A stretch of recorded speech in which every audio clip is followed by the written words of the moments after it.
The short stories of Anton Chekhov. Story on the way.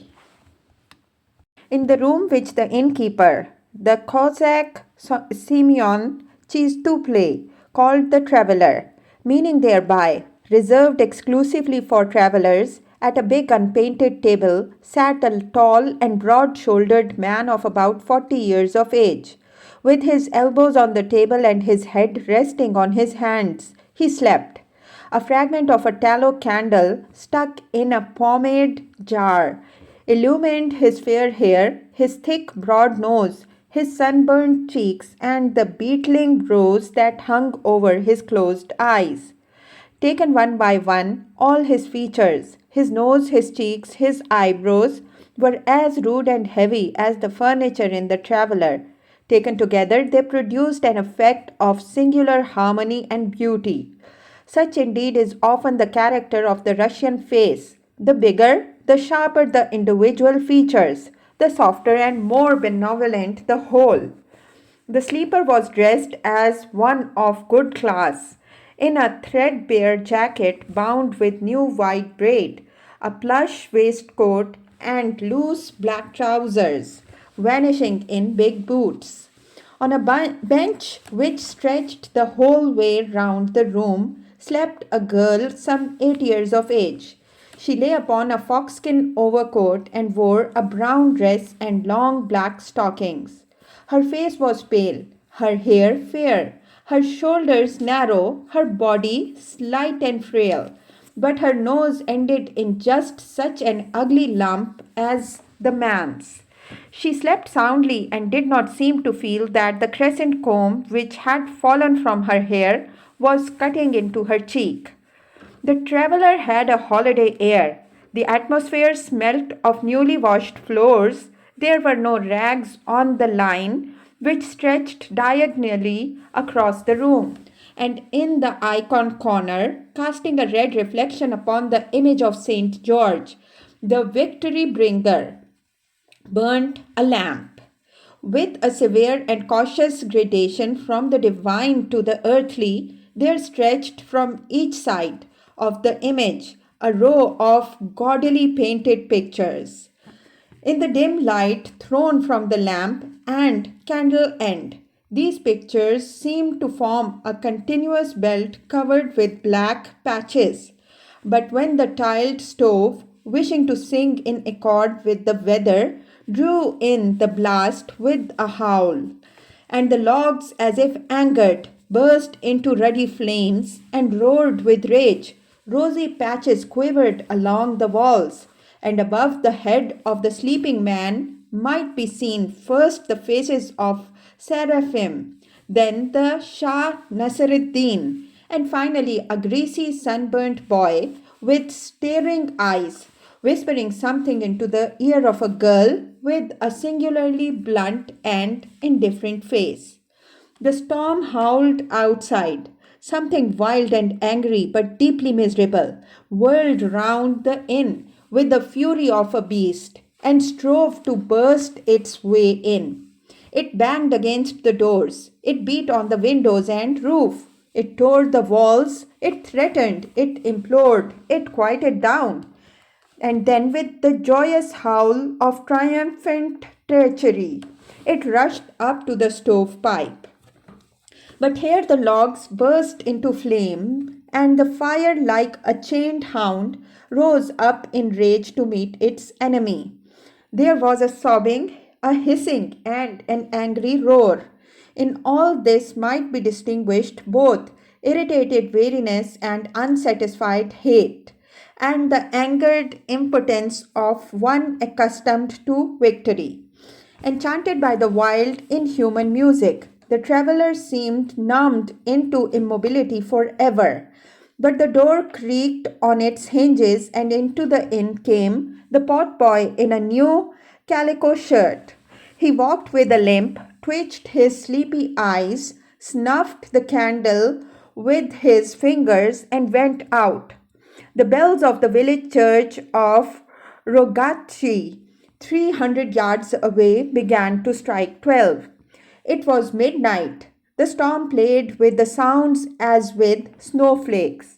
It chased them into infinite distances. It cut some short and stretched some into long, undulating notes. And it smothered others altogether in the universal tumult. But suddenly a chime resounded so loudly through the room that it might have been rung under the window. The girl on the foxskin overcoat started and raised her head. For a moment she gazed vacantly at the black window, then turned her eyes upon Nasiruddin, whose face the firelight gleamed, and finally looked at the sleeping man. "Papa!" she cried. But her father did not move. The girl peevishly twitched her eyebrows and lay down again with her legs bent under her. A loud yawn sounded outside the door. Again the hinges squeaked, and indistinct voices were heard. Someone entered, shook the snow from his coat, and stamped his feet heavily. "Who is it?" drawled a female voice. "Mademoiselle Ilovsky," answered Abbas. Again the door creaked. The storm tore into the cabin and howled. Someone, no doubt the limping boy, went to the door of the traveller, coughed respectfully, and raised the latch. "Come in, please," said the female voice. "It is all quite clean, honey." The door flew open. On the threshold appeared a bearded mujik, dressed in a coachman's kaftan, covered with snow from head to foot. He stooped under the weight of a heavy portmanteau. Behind him entered a little female figure, not half his height, faceless and handless, rolled into a shapeless bundle and covered also with snow. Both coachman and bundle smelt of damp. The candle flame trembled. "What nonsense!" cried the bundle angrily. "Of course we can go on. It is only 12 versts more. Chiefly wood. There is no fear of our losing the way." "Lose our way or not, it's all the same. The horses won't go on an inch further," answered the coachman. "Lord bless you, miss, as if I had done it on purpose. Heavens knows where you've landed me. Hush, there's someone asleep. You may go." The coachman shook the caked snow from his shoulders, set down the portmanteau, snuffled, and went out. And the little girl, watching, saw two tiny hands creeping out of the middle of the bundle, stretching upward and undoing the network of shawls, handkerchiefs, and scarfs. First on the floor fell a heavy shawl, then a hood, and after it a white knitted muffler. Having freed its head, and the bundle removed its cloak and shriveled suddenly into half its former size. Now it appeared in a long grey ulster with immense buttons and yawning pockets. From one pocket it drew a paper parcel. From the other came a bunch of keys, which the bundle put down so incautiously that the sleeping man started and opened his eyes. For a moment he looked around him vacantly, as if not realizing where he was, then shook his head, walked to the corner of the room, and sat down. The bundle took off its ulster, again reduced itself by half, drew off its shoes, and also sat down. It no longer resembled a bundle. It was a woman, a tiny, fragile brunette of some 20 years of age, thin as a serpent, with a long pale face and curly hair. Her nose was long and sharp, her chin long and sharp, her eyelashes long, and thanks to a general sharpness, the expression of her face was stinging. Dressed in a tight-fitting black gown, with lace on the neck and sleeves, with sharp elbows and long rosy fingers, she called to mind portraits of English ladies of the middle of the century. The serious, self-centered expression of her face served only to increase the resemblance. The brunette looked around the room, glanced sidelong at the man and the girl, and shrugging her shoulders went over and sat at the window. The dark windows trembled in the damp west wind. Outside, great flakes of snow, flashing white, darted against the glass, clung to it for a second, and were whirled away by the storm. The wild music grew louder. There was a long silence. At last, the little girl rose suddenly and angrily wringing out every word, exclaimed, Lord, Lord, how unhappy I am, the most miserable being in the world. The man rose and with a guilty air, ill suited to his gigantic stature and long beard, went to the bench. You are not sleeping, dearie. What do you want? He spoke in a voice of a man who is excusing himself. I don't want anything. My shoulder hurts. You are a wicked man, father, and God will punish you. Wait, you'll see how he'll punish you.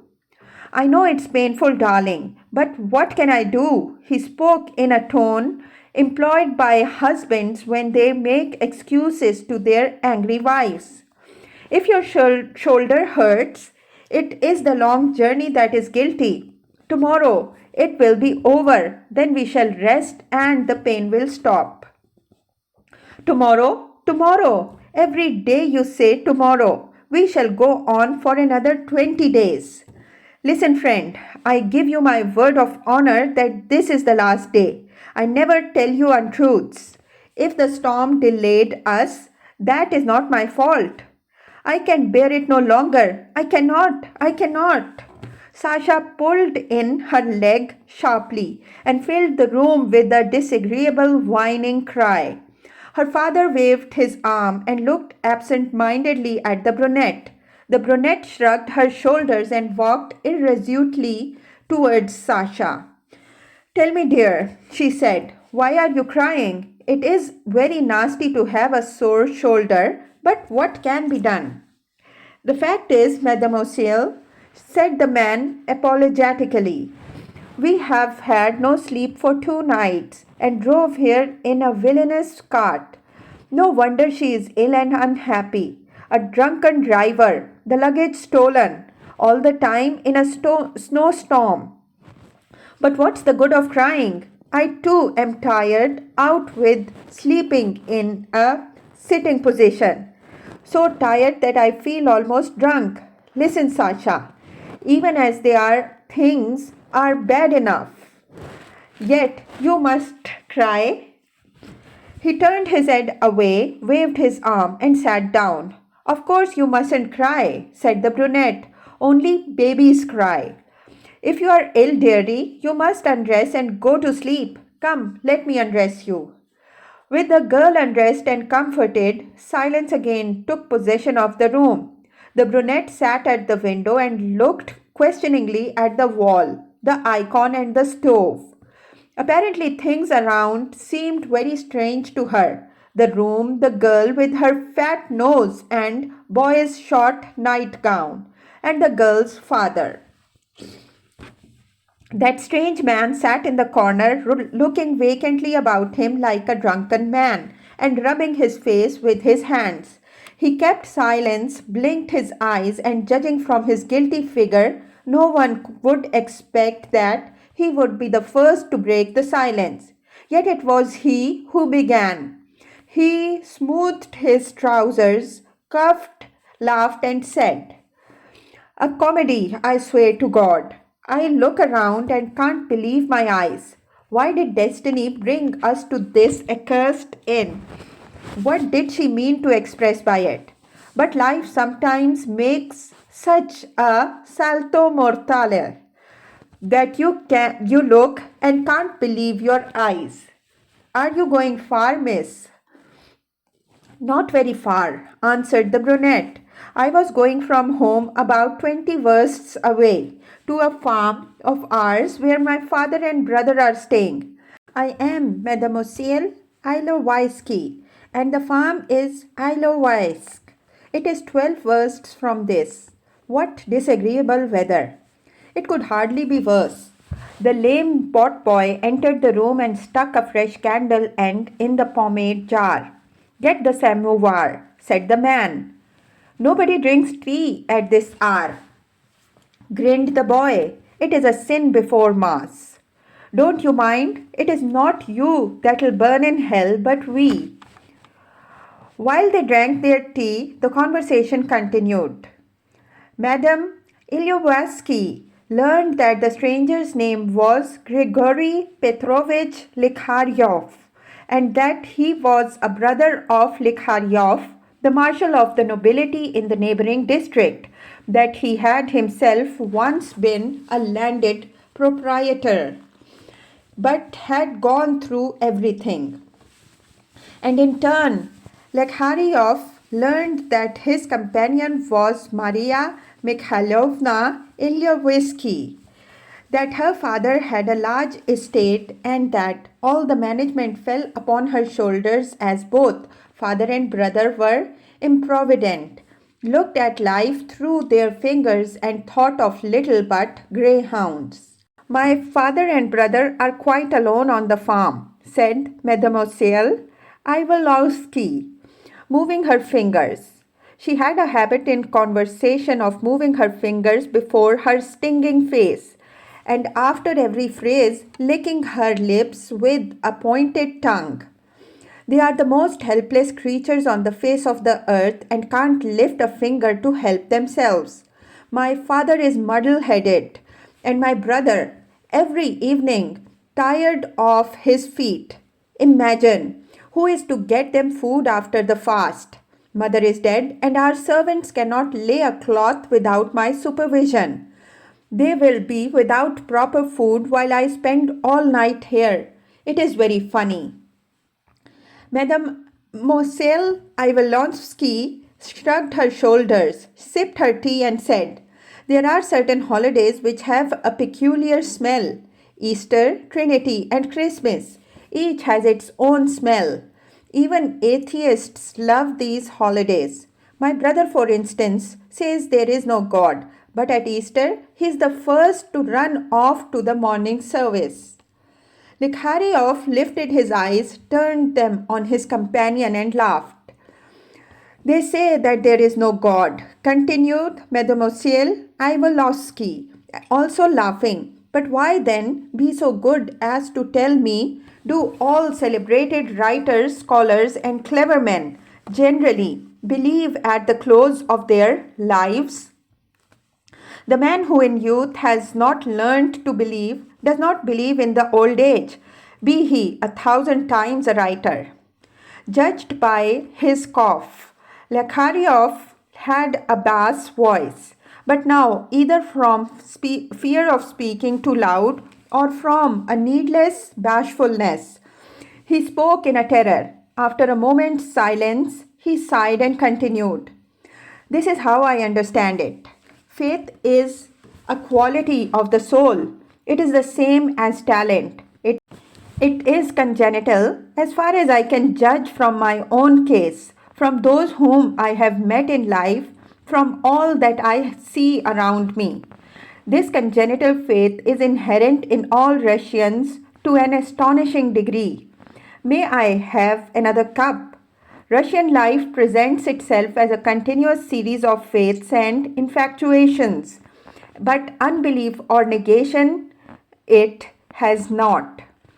If I may so express it, even smelt, that a Russian does not believe in God is merely a way of saying that he believes in something else. Likharev took from Mademoiselle Ivalovsky another cup of tea, gulped down half of it at once, and continued. Let me tell you about myself. In my soul nature planted exceptional capacity for belief. Half my life have I lived an atheist and a nihilist. Yet never was there a single moment when I did not believe. Natural gifts display themselves generally in early childhood, and my capacity for faith showed itself at a time when I could walk upright underneath the table. My mother used to make us children eat a lot, and when she gave us our meals, she had a habit of saying, "Eat, children, there's nothing on earth like soup." I believed this. I ate soup 10 times a day, swallowed it like a shark to the point of vomiting and disgust. My nurse used to tell me fairy tales, and I believed in ghosts, in fairies, in wood demons, in every kind of monster. I remember well, I used to steal corrosive sublimate from father's room, sprinkle it on gingerbread, and leave it in the attic so that the ghosts might eat it and die. But when I learned to read and to understand what I read, my beliefs got beyond description. I even ran away to America. I joined a gang of robbers. I tried to enter a monastery. I hired boys to torture me for Christ's sake. When I ran away to America, I did not go alone, but took with me just another fool.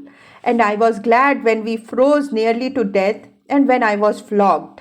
When I ran away to join the robbers, I returned every time with broken skin. Most untranquil childhood. But when I was sent to school and learned that the earth goes round the sun and that white light, so far from being white, is composed of 7 primary colors, my head went round entirely. At home, everything seemed hideous. My mother, in the name of Elijah, denying lightning conductors. My father, indifferent to the truths I preached. My new enlightenment inspired me. Like a madman, I rushed about the house. I preached my truths to the stable boys. I was driven to despair by ignorance. I flamed with hatred against all who saw in white light only white. But this is nonsense. Serious, so to speak. Manly infatuations began with me only at college. Have you completed a university course? At Novocherkassk in the Don Institute. But that is not a university course. You can hardly know what this science is. All sciences, whatever they may be, have only one and the same passport, without which they are meaningless, an aspiration to truth. Every one of them, even your wretched pharmacology, has its end, not in profit, not in convenience and advantage to life, but in truth. It is astonishing. When you begin to study any science, you are captivated from the first. I tell you, there is nothing more seductive and gracious, nothing so seizes and overwhelms the human soul as the beginning of a science. In the first 5 or 6 lectures, you are exalted by the very brightest hopes. You seem already the master of eternal truth.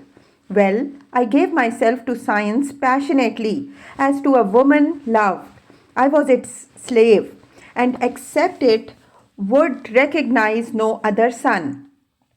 Day and night, night and day, without unbending my back, I studied, I learnt of formulas by heart. I ruined myself on books. I wept when I saw my own eyes, others exploiting science for personal aims. But I got over my infatuation soon. The fact is, every science has a beginning, but it has no end. It is like a recurring decimal. Zoology discovered 35,000 species of insects. Chemistry counts 60 elementary substances. If, as time goes by, you add to these figures 10 ciphers, you will be just as far from the end as now. For all contemporary scientific research consists in the manipulation of figures.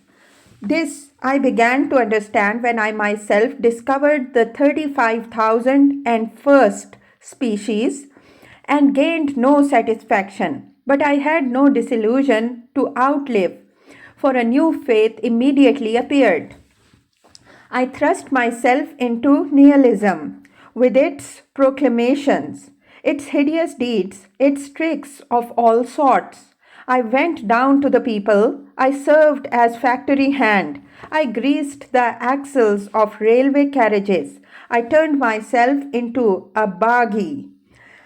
It was while thus wandering all over the face of Russia that I first saw Russian life. I became an impassioned admirer of that life. I loved the Russian people to distraction. I loved and trusted in its God, in its language, in its creations, and so on eternally. In my time, I have been a Slavophile and bored Aksakov with my letters, and a Ukrainophile, and an archaeologist, and a collector of specimens of popular creative art. I have been carried away by ideas, by men, by events, by places. I have been carried away unceasingly. 5 years ago, I embodied as the negation of property. My latest faith was non resistance to evil. Sasha sighed gustily and moved. Likharev rose and went over to see her. Will you have some tea, darling? He asked tenderly. Drink it yourself, answered Sasha. You have lived a varied life, said Marya Mikhailovna. You have something to remember. Yes, yes, it is all very genial when you sit at the tea table and gossip with a good companion. But you do not ask me, what has this gaiety cost me? With what I have paid for the diversity of my life. You must remember in the first place that I did not believe like a German doctor of philosophy.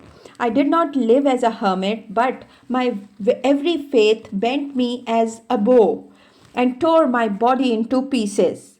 Judge for yourself. Once I was as rich as my brother, now I'm a beggar. Into this whirlpool of infatuation, I cast my own estate, the property of my wife, the money of many others. I am 42 today, with old age staring me in the face, and I am homeless as a dog that has lost his master by night. In my whole life, I have never known repose. My soul was in constant torment. I suffered even from my hopes. I have worn myself out with heavy, unregulated work. I have suffered deprivation. 5 times I have been in prison. I have wandered through Archangel and Tobolsk. The very memory sickens me. I lived, but in the vortex never felt the process of life. Will you believe it? I never noticed how my wife loved me when my children were born. What more can I tell you? To all who loved me, I brought misfortune. My mother has mourned for me now 15 years, and my own brothers who, through me, have been made to blush, who have been made to bend their backs, whose hearts have been sickened, whose money has been wasted, have grown at last to hate me like poison. Likharev rose and again sat down.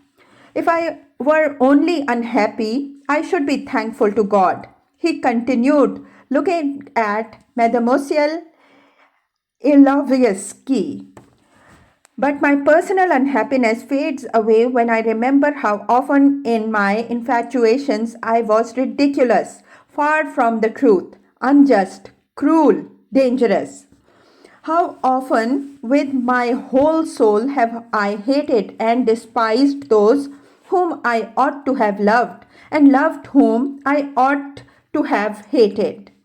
Today I believe I fall down on my face and worship. Tomorrow, like a coward, I flee from the gods and friends of yesterday and silently swallow some scoundrel. God alone knows how many times I have wept with the shame for my infatuations. Never in my life have I consciously lied or committed a wrong, yet my conscience is unclean. I cannot even boast that my hands are unstained with blood. For before my own eyes, my wife faded to death, worn out by my improvidence. My own wife. Listen, there are now in fashion two opposing opinions of women. One class measures her skull to prove that she is lower than man, to determine her defects, to justify her own animality. The other would employ their strength in lifting the woman to their own level. That is to say, force her to learn by heart 35,000 species of insects, to talk and write the same nonsense as they themselves talk and write.